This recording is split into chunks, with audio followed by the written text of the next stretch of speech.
കേരളക്കരയെ ഒന്നടങ്കം നടുക്കിയ സംഭവം. രാത്രി ഏകദേശം 10 മണിയോടുകൂടി തൊടുപുഴയിലെ പുറപ്പുഴ സെന്റ് സെബാസ്റ്റ്യൻ സ്കൂളിൽ നിന്നും ടൂർ പോയ ഒരു സംഘം വിദ്യാർത്ഥികളും അധ്യാപകരും തിരികെ മടങ്ങിയെത്തി. സ്കൂളിലേക്കെത്തിയ രക്ഷകർത്താക്കൾ കുട്ടികളെയെല്ലാം കൂട്ടിക്കൊണ്ടു പോയതിനു ശേഷമായിരുന്നു പ്രധാന അധ്യാപകനായ ജോസഫും മകൻ പയസും സ്കൂളിന്റെ ഗേറ്റ് പൂട്ടി താക്കോലുമായി അവിടെ അടുത്തു തന്നെയുള്ള അവരുടെ വീട്ടിലേക്ക് മടങ്ങിയത്. തൊട്ടടുത്ത ദിവസം രാവിലെ ഏകദേശം 9:30 മണിയോടുകൂടി ഒരു അധ്യാപകൻ സ്കൂളിലേക്ക് എത്തിയ സമയത്തായിരുന്നു സ്കൂൾ തുറന്നിട്ടില്ല എന്നുള്ള കാര്യം ശ്രദ്ധിച്ചത്. പ്രധാന അധ്യാപകനായ ജോസഫ് സാർ ഏകദേശം 8:30 മണിയോടുകൂടി സ്കൂളിലെത്തി സ്കൂൾ തുറക്കുന്നതാണ്. എന്നാൽ പതിവിന് വിപരീതമായി സ്കൂൾ അടഞ്ഞു കിടക്കുന്നത് കണ്ട അധ്യാപകൻ ഉടൻ തന്നെ ജോസഫ് സാറിന്റെ വീട്ടിലേക്ക് എത്തുകയും അദ്ദേഹത്തെ അന്വേഷിക്കുകയും ചെയ്തു. വാതിലിൽ തട്ടിവിളിച്ച സമയത്ത് ജോസഫിന്റെ ഭാര്യ ലൂസിയാണ് പുറത്തേക്ക് ഇറങ്ങി വന്നത്. സ്കൂൾ തുറന്നിട്ടില്ല എന്ന് മനസ്സിലാക്കിയ ആ സ്ത്രീ വീടിനുള്ളിൽ നിന്നും ഒരു താക്കോൽ കൂട്ടം എടുത്തുകൊണ്ടുവന്ന് ആ അധ്യാപകനെ ഏൽപ്പിക്കുകയും ചെയ്തു. ജോസഫ് സാറിനെ അവിടെയൊക്കെ അന്വേഷിച്ചെങ്കിലും അദ്ദേഹത്തിന് സുഖമില്ലാത്തതുകൊണ്ട് അല്പം വൈകി സ്കൂളിലേക്ക് എത്തുമെന്ന് ഭാര്യ ലൂസി ആ അധ്യാപകനെ അറിയിക്കുകയും ചെയ്തു. തലേ ദിവസത്തെ ടൂറിൽ പങ്കെടുത്തതിന്റെ ക്ഷീണമായിരിക്കാമെന്നാണ് അധ്യാപകരെല്ലാവരും കരുതിയത്. അന്നത്തെ ദിവസം അവർ ജോസഫ് സാറിനെ അന്വേഷിച്ചതുമില്ല. വൈകുന്നേരം പതിവ് പോലെ സ്കൂൾ പൂട്ടിയ ശേഷം താക്കോലുമായി ഒരു അധ്യാപകൻ ജോസഫ് സാറിന്റെ വീട്ടിലേക്ക് എത്തുകയും താക്കോൽ അദ്ദേഹത്തിന്റെ ഭാര്യയെ ഏൽപ്പിക്കുകയും ചെയ്തു. ജോസഫ് സാറിനെ കുറിച്ച് തിരക്കിയെങ്കിലും അദ്ദേഹം ഹോസ്പിറ്റലിൽ പോയി എന്നുള്ള മറുപടിയായിരുന്നു ഭാര്യ പറഞ്ഞത്. തൊട്ടടുത്ത ദിവസം രാവിലെ തന്നെ ചില അധ്യാപകരൊക്കെ സ്കൂളിലേക്ക് എത്തിയപ്പോഴും പതിവ് പോലെ തന്നെ സ്കൂൾ അടഞ്ഞു കിടക്കുന്ന കാഴ്ചയാണ് കണ്ടത്. ഒരുപക്ഷെ ജോസഫ് സാറിന് പനി കലശലായതുകൊണ്ടാകാം അദ്ദേഹം സ്കൂളിലേക്ക് എത്താത്തതെന്ന് ധരിച്ച് ചില അധ്യാപകർ വീണ്ടും ജോസഫ് സാറിന്റെ വീട്ടിലേക്ക് എത്തി. ആ വീട്ടിലെത്തി പല ആവർത്തി ബെല്ലടിച്ചു നോക്കിയിട്ടും വാതിൽ തുറക്കാതെ വന്ന സാഹചര്യത്തിൽ ഒരുപക്ഷെ ജോസഫ് സാറിനെയും കൂട്ടി അവരുടെ ഭാര്യ ഹോസ്പിറ്റലിലേക്ക് പോയതായിരിക്കുമെന്ന് അധ്യാപകർ കരുതി. അധ്യാപകരൊക്കെ പതിവില്ലാതെ ജോസഫ് സാറിന്റെ മുറ്റത്ത് നിൽക്കുന്നത് കണ്ട നാട്ടുകാരൊക്കെ അങ്ങോട്ടേക്ക് എത്തി. ജോസഫ് സാറിന് അസുഖം കൂടുതലായി ആശുപത്രിയിലേക്ക് കൊണ്ടുപോയതാകാമെന്ന് അധ്യാപകർ പറഞ്ഞെങ്കിലും ആ വീട്ടിലേക്ക് വാഹനങ്ങളൊന്നും തന്നെ വന്നതായി അവരാരും കണ്ടില്ല എന്ന് നാട്ടുകാർ അറിയിച്ചു. അതുമാത്രവുമല്ല, ജോസഫിനെ കൂടാതെ ആ വീട്ടിൽ അയാളുടെ ഭാര്യയും 4 മക്കളുമുണ്ട്. വീട് പൂട്ടി എല്ലാവരും കൂടി ഒരുമിച്ച് ആശുപത്രിയിലേക്ക് പോകാനും സാധ്യത കുറവായതിനാൽ നാട്ടുകാർക്കും സംശയമായി. ഈ സമയത്തായിരുന്നു തൊടുപുഴ സ്റ്റേഷനിൽ നിന്നും ഒരു പോലീസ് ജീപ്പ് അവിടേക്ക് എത്തിയത്. ജോസഫിന്റെ വീടിന് മുൻപിൽ ആൾക്കൂട്ടം കണ്ട് ജീപ്പ് നിർത്തി ജീപ്പിൽ നിന്നിറങ്ങിയ SI അവരോട് കാര്യം തിരക്കി. ജോസഫ് സാറിനെ ഇതുവരെയും സ്കൂളിലേക്ക് കാണാത്ത സാഹചര്യത്തിൽ സ്കൂളിന്റെ താക്കോൽ അദ്ദേഹത്തിന്റെ ഭാര്യയുടെ കയ്യിൽ നിന്നും വാങ്ങുന്നതിനാണ് തങ്ങൾ അവിടേക്ക് എത്തിയതെന്ന് അധ്യാപകർ പോലീസുകാരോട് പറഞ്ഞു. അധ്യാപകർ പറഞ്ഞത് കേട്ട SI കൂടെയുണ്ടായിരുന്ന പോലീസുകാരനോട് എന്തോ ഒരു സ്വകാര്യം പറഞ്ഞു. ഉടൻ തന്നെ ആ പോലീസുകാരൻ ജീപ്പിന്റെ പിൻവശത്തേക്ക് പോയി പുറകുവശത്തെ ഡോർ തുറന്നു. ജീപ്പിനുള്ളിലേക്ക് നോക്കിയ അധ്യാപകരും അവിടെ കൂടി നിന്ന നാട്ടുകാരും വാഹനത്തിനകത്തിരിക്കുന്ന ആളിനെ കണ്ട് നടുങ്ങിപ്പോയി. കൈകളിൽ വിലങ്ങണിഞ്ഞ രീതിയിൽ ജോസഫ് സാറിന്റെ ഭാര്യ ലൂസി പോലീസ് ജീപ്പിനുള്ളിൽ ഇരിക്കുന്നു. ലൂസിയെ എന്തിനാണ് പോലീസുകാർ അറസ്റ്റ് ചെയ്തതെന്ന് നാട്ടുകാർ ചോദിക്കാൻ തുടങ്ങിയ സാഹചര്യത്തിൽ തന്നെ ഒരു പോലീസുകാരൻ ജീപ്പിനുള്ളിൽ നിന്നും ഒരു സ്യൂട്ട് കേസ് എടുത്ത് പുറത്തേക്ക് വെച്ചു. ലൂസിയെ എന്തിനാണ് പോലീസ് അറസ്റ്റ് ചെയ്തിരിക്കുന്നതെന്ന് ചോദിച്ചപ്പോൾ അവർ തലകുനിക്കുകയാണ് ചെയ്തത്. ഈ സമയത്തായിരുന്നു ജോസഫ് എവിടെയെന്നുള്ള ചോദ്യം SI ലൂസിയോട് ചോദിക്കുന്നത്. ആ ചോദ്യം കേട്ട ലൂസി വീടിന്റെ മുൻവശത്തുണ്ടായിരുന്ന വൈക്കോൽ തുറുവിലേക്കാണ് നോക്കിയത്. ലൂസി വൈക്കോൽ കൂനയിലേക്ക് നോക്കിയതും നാട്ടുകാരുടെയും പോലീസിന്റെയും ശ്രദ്ധ ആ ഭാഗത്തേക്ക് തിരിഞ്ഞു. പോലീസിന്റെ നിർദ്ദേശപ്രകാരം അവിടെ കൂടി നിന്ന ആളുകളിൽ ചിലർ വൈക്കോൽ കൂനയിൽ നിന്നും വൈക്കോൽ മാറ്റി തുടങ്ങി. അല്പസമയം കഴിഞ്ഞപ്പോൾ വൈക്കോൽ കൂനയിൽ നിന്നും രൂക്ഷഗന്ധം അനുഭവപ്പെടാൻ തുടങ്ങി. പകുതിയോളം വൈക്കോൽ നീക്കം ചെയ്ത സമയത്ത് നടുക്കുന്നൊരു കാഴ്ചയായിരുന്നു നാട്ടുകാർ കണ്ടത്. പാതി അഴുകിയ നിലയിൽ 2 പുരുഷന്മാരുടെ മൃതദേഹങ്ങൾ. ആ മൃതദേഹങ്ങൾ നിവർത്തിയിട്ടപ്പോൾ അവിടെ കൂടി നിന്ന നാട്ടുകാർ അറിയാതെ നിലവിളിച്ചു പോയി. അത് ജോസഫ് സാറിന്റെ ആദ്യ ഭാര്യയിലെ മക്കളായ ജോസും ലൂക്കോസുമായിരുന്നു. ഈ സമയത്താണ് തൊട്ടപ്പുറത്ത് മറ്റൊരു വൈക്കോൽ കൂന കൂടി പോലീസിന്റെ ശ്രദ്ധയിൽപ്പെട്ടത്. ആ വൈക്കോൽ കൂടി നീക്കം ചെയ്യാൻ പോലീസ് നാട്ടുകാരോട് ആവശ്യപ്പെട്ടു. വൈക്കോൽ നീക്കം ചെയ്ത ആളുകൾ തീർത്തും ഞെട്ടിപ്പോയി. ആ വൈക്കോൽ കൂനയ്ക്കുള്ളിൽ ജോസഫ് സാറിന്റെയും തലേ ദിവസം അവർക്കൊപ്പം ടൂറിന് പോയ ഇളയ മകൻ പയസിന്റെയും മൃതദേഹമായിരുന്നു. 4 മൃതദേഹങ്ങളിലും വെട്ടേറ്റ പാടുകളുണ്ട്. കമ്പിപ്പാര പോലെയുള്ള എന്തോ മൂർച്ചയേറിയ ആയുധം ഉപയോഗിച്ച് 4 മൃതദേഹങ്ങളിലും കുത്തി പരിക്കേൽപ്പിച്ചിട്ടുണ്ടെന്ന് പോലീസിന് വ്യക്തമായി. 4 പേർ കൊല്ലപ്പെട്ട് കിടക്കുന്ന ആ കാഴ്ച കണ്ട് അമ്പരന്ന് പോയ നാട്ടുകാർ ലൂസിയെ ഒന്ന് നോക്കി. ഈ സമയത്തായിരുന്നു SI ലൂസിക്ക് സമീപമുണ്ടായിരുന്ന ആ സ്യൂട്ട് കേസ് ഒന്ന് തുറക്കാൻ ആവശ്യപ്പെട്ടത്. SIയുടെ നിർദ്ദേശപ്രകാരം കൂടെയുണ്ടായിരുന്ന പോലീസുകാരൻ ലൂസിയുടെ കൈകളിലെ വിലങ്ങഴിക്കുകയും അവരോട് സ്യൂട്ട് കേസ് തുറക്കാൻ ആവശ്യപ്പെടുകയും ചെയ്തു. ഇത് കേട്ട ഉടൻ തന്നെ ജനങ്ങൾക്ക് മുൻപാകെ ലൂസി ആ സ്യൂട്ട് കേസ് തുറന്നു വെച്ചു. അതിനുള്ളിലെ കാഴ്ച കണ്ട ജനങ്ങൾ ശരിക്കും നിലവിളിച്ച് കരഞ്ഞുപോയി. സ്യൂട്ട് കേസിനുള്ളിൽ ലൂസിയുടെ ഏറ്റവും ഇളയ മകൾ ബീനയുടെ മൃതദേഹം ഒടിച്ചു മടക്കിയ നിലയിലായിരുന്നു വെച്ചിരുന്നത്. ജോസഫിനൊപ്പം വൈക്കോൽ കൂനയിൽ മരിച്ച നിലയിൽ കണ്ടെത്തിയ പയസും ലൂസിയുടെ മകനാണ്. ഒന്നും മനസ്സിലാകാതെ അമ്പരന്നു നിന്ന നാട്ടുകാരോട് SI അക്കാര്യം പറഞ്ഞു. അതിരാവിലെ ലൂസി തൊടുപുഴയ്ക്കടുത്തുള്ള ഒരു പള്ളിയിലെത്തുകയും മരിച്ചുപോയവർക്കായി ഒരു പ്രാർത്ഥന നടത്തണമെന്ന് അവിടുത്തെ വികാരിയോട് ആവശ്യപ്പെടുകയും ചെയ്തിരുന്നു. അതിനുള്ള ഫീസ് വികാരിയച്ഛന് കൊടുക്കുന്നതിനായി പേഴ്സ് തുറന്ന സമയത്തായിരുന്നു ലൂസിയുടെ പേഴ്സിൽ ധാരാളം പണം ഇരിക്കുന്നത് അച്ഛന്റെ ശ്രദ്ധയിൽപ്പെട്ടത്.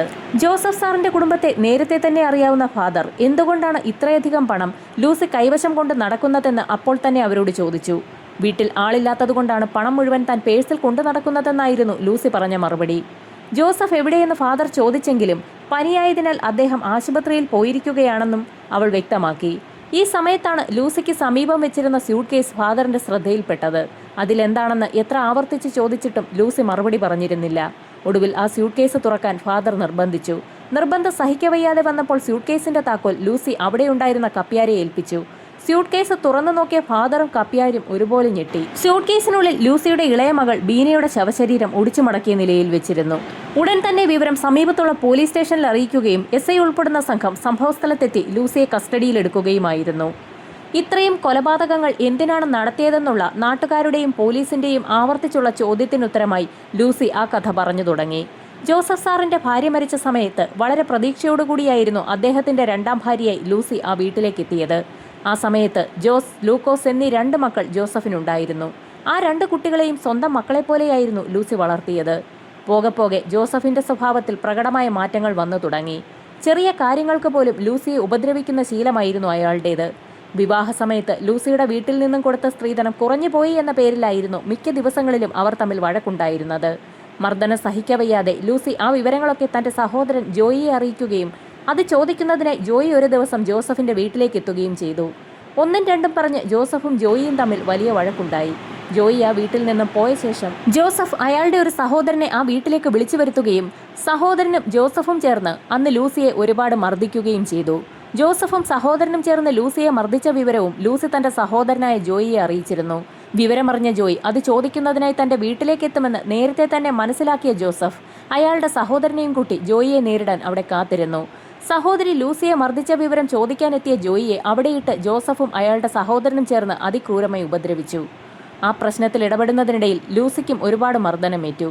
ക്രൂരമായ മർദ്ദനങ്ങൾ ഏറ്റുവാങ്ങുന്നതിനിടയിൽ ലൂസി ഗർഭിണിയായിരുന്നു. ആ സമയത്തായിരുന്നു അവൾ തന്റെ 2ാമത്തെ കുട്ടിയായ ബീനയ്ക്ക് ജന്മം നൽകിയത്. 8-9 വർഷമായി സ്വന്തം മക്കളെപ്പോലെ വളർത്തിക്കൊണ്ടുവന്ന ജോസഫിന്റെ ആദ്യ ഭാര്യയിലെ മക്കളെങ്കിലും തനിക്കൊപ്പം നിൽക്കുമെന്ന് കരുതിയ ലൂസിക്ക് ആകെ തെറ്റുപറ്റി. ലൂസിക്ക് മർദ്ദനമേൽക്കുന്ന സമയത്തും ജോസഫ് അവളെ വഴക്ക് പറയുന്ന സമയത്തുമൊക്കെ ആ മക്കളും ജോസഫിനൊപ്പമായിരുന്നു. ലൂസിയെയും അവരുടെ 2 മക്കളെയും ജോസഫിന്റെ ആദ്യ ബന്ധത്തിലുണ്ടായിരുന്ന 2 ആൺമക്കൾക്കും ഇഷ്ടമല്ല എന്നുള്ള കാര്യം അതോടുകൂടി ലൂസിക്ക് മനസ്സിലായി.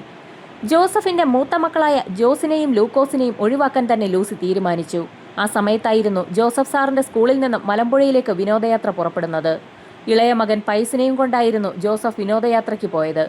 അന്ന് ആ രാത്രി തന്നെ താൻ പ്ലാൻ ചെയ്ത കാര്യങ്ങൾ നടപ്പിലാക്കാൻ തീരുമാനിച്ച ലൂസി ഏകദേശം അർദ്ധരാത്രിയോടുകൂടി വീടിന് പുറത്തിറങ്ങുകയും ചായ്പിൽ സൂക്ഷിച്ചിരുന്ന വലിയൊരു പാര കൈവശപ്പെടുത്തിയ ശേഷം ജോസിന്റെ മുറിയിലെത്തുകയും അവനെ തലക്കടിച്ച് കൊലപ്പെടുത്തുകയും ചെയ്തു. തൊട്ടപ്പുറത്തെ മുറിയിൽ ഉറങ്ങുകയായിരുന്ന ലൂക്കോസ് ഇതൊന്നും അറിഞ്ഞതുമില്ല. പിന്നീട് ലൂക്കോസിന്റെ മുറിയിലെത്തുകയും അവനെയും സമാനമായ രീതിയിൽ അടിച്ച് കൊലപ്പെടുത്തുകയും ചെയ്തു. ആ 2 മൃതദേഹങ്ങളും വലിച്ചിഴച്ച് അടുക്കളയിലേക്ക് കൊണ്ടുവന്നിട്ടു. എന്നിട്ടും അരിശം തീരാത്ത ലൂസി ആ മൃതദേഹങ്ങളിൽ അവിടെയുണ്ടായിരുന്ന കോടാലി ഉപയോഗിച്ച് വെട്ടി പരിക്കേൽപ്പിച്ചു. അപ്പോഴേക്കും നേരം അർദ്ധരാത്രി പിന്നിട്ടിരുന്നു. 2 മൃതദേഹങ്ങളും ലൂസി വീടിന് പുറത്തെ വൈക്കോൽ തുറുവിനുള്ളിൽ ഒളിപ്പിച്ചു. മൃതദേഹങ്ങൾ അഴുകിത്തുടങ്ങുന്ന സമയത്ത് വൈക്കോൽ കൂന കത്തിക്കാമെന്ന് തീരുമാനിച്ചുറപ്പിച്ച ലൂസി രക്തക്കറ പുരണ്ട കോടാലിയും പാരയുമൊക്കെ കഴുകി വൃത്തിയാക്കിയ ശേഷം അകത്ത് രക്തം തളം കെട്ടിക്കിടന്ന മുറികളും അടുക്കളയുമൊക്കെ കഴുകി വൃത്തിയാക്കി. പോലീസ് അന്വേഷണത്തിൽ യാതൊരു തുമ്പും ലഭിക്കാതിരിക്കുന്നതിനായി മുറിക്കുള്ളിലെ രക്തത്തിന്റെ രൂക്ഷഗന്ധം ഒഴിവാക്കുന്നതിനുമായും ആ പ്രദേശത്തുണ്ടായിരുന്ന ഒരു കാട്ടുപുല്ലിന്റെ കിഴങ്ങ് ഇടിച്ചു പിഴിഞ്ഞ് മുറിയിലൊക്കെ തളിച്ചു. ശേഷം രക്തം പുരണ്ട പായും തലേണയും മെത്തയും വസ്ത്രങ്ങളുമൊക്കെ കത്തിച്ചു കളഞ്ഞു. വീടിനകത്തെ രക്തക്കറയൊക്കെ പൂർണ്ണമായും തുടച്ചു നീക്കുന്നത് ശ്രമകരമായൊരു ദൗത്യം തന്നെയായിരുന്നു. അപ്പോഴേക്കും പിറ്റേ ദിവസം ഏകദേശം ഉച്ച കഴിഞ്ഞിരുന്നു. അന്ന് രാത്രി ഏകദേശം 12 മണിയോടുകൂടി മലമ്പുഴയിലേക്ക് ടൂറിന് പോയ ജോസഫും മകൻ പയസും തിരികെ മടങ്ങിയെത്തി.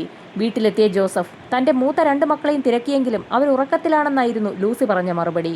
ക്ഷീണമുണ്ടായിരുന്ന ജോസഫ് തൊട്ടടുത്ത മുറിയിലേക്ക് ഉറങ്ങാനായി പോയി. പയസും തന്റെ മുറിയിലേക്ക് കയറി. ജോസഫ് ഉറങ്ങിയെന്ന് മനസ്സിലാക്കിയ ലൂസി ചായ്പിലെത്തി അവിടെ ഒളിപ്പിച്ചു വെച്ചിരുന്ന പാരയുമായി മുറിയിലേക്ക് എത്തുകയും ജോസഫിനെ തലക്കടിച്ച് കൊലപ്പെടുത്തുകയും ചെയ്തു. ജോസഫിന്റെ മരണം സംഭവിച്ചു എന്ന് മനസ്സിലാക്കിയിട്ടും ലൂസി തന്റെ അരിശം തീർക്കുന്നതിനായി വീണ്ടും വീണ്ടും അയാളുടെ ശരീരത്തിലേക്ക് ആഞ്ഞാഞ്ഞ് അടിച്ചുകൊണ്ടേയിരുന്നു. ഈ സമയത്താണ് ലൂസിയുടെ ശ്രദ്ധയിൽ ഒരു കാര്യം പെട്ടത്. കതകിന്റെ ഇടയിലൂടെ തന്റെ ഇളയ മകൻ പയസ് ഇക്കാര്യങ്ങളെല്ലാം കാണുന്നുണ്ടായിരുന്നു. സമനില തെറ്റി നിൽക്കുന്ന ലൂസി മുൻപിൽ നിൽക്കുന്നത് തന്റെ മകനാണോ എന്ന് പോലും ഓർക്കാതെ പയസിനെയും വെട്ടിവീഴ്ത്തി. ശേഷം ജോസഫിന്റെ മൃതദേഹം അടുക്കളയിലേക്ക് കൊണ്ടുവന്നിട്ട് അവിടെയുണ്ടായിരുന്ന കോടാലി ഉപയോഗിച്ച് അയാളുടെ ശരീരത്തിൽ തലങ്ങും വിലങ്ങും വെട്ടി പരിക്കേൽപ്പിച്ചു.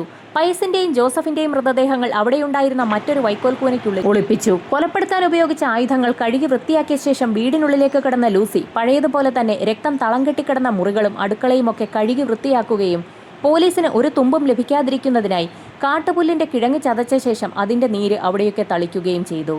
അപ്പോഴേക്കും സമയം ഏകദേശം അർദ്ധരാത്രി 2 മണി പിന്നിട്ടിരുന്നു. നല്ല ക്ഷീണം തോന്നിയ ലൂസി അവിടെ ഒരു കട്ടിലിൽ കിടന്ന് ഉറങ്ങുകയും ചെയ്തു. ഈ സമയത്ത് ഇക്കാര്യങ്ങളൊന്നും അറിയാതെ ലൂസിയുടെ ഇളയ മകൾ ബീന തൊട്ടിലിൽ കിടന്നുറങ്ങുകയായിരുന്നു. ക്ഷീണം കാരണം ഉറങ്ങിപ്പോയ ലൂസി ഞെട്ടിയുണർന്നു നോക്കിയപ്പോൾ നേരം ഒരുപാട് വെളുത്തിരുന്നു. കണ്ണു തുറന്നു നോക്കിയ ലൂസി തൊട്ടിലിൽ മകൾ ബീനയെ കണ്ടില്ല. 1.5 വയസ്സ് പ്രായം മാത്രമേ ഉള്ളൂ എങ്കിൽ തൊട്ടിലിന് പൊക്കം കുറവായതിനാൽ ഉണർന്നു കഴിഞ്ഞാൽ ബീന തൊട്ടിലിൽ നിന്നും തനിയെ താഴെ ഇറങ്ങുമായിരുന്നു.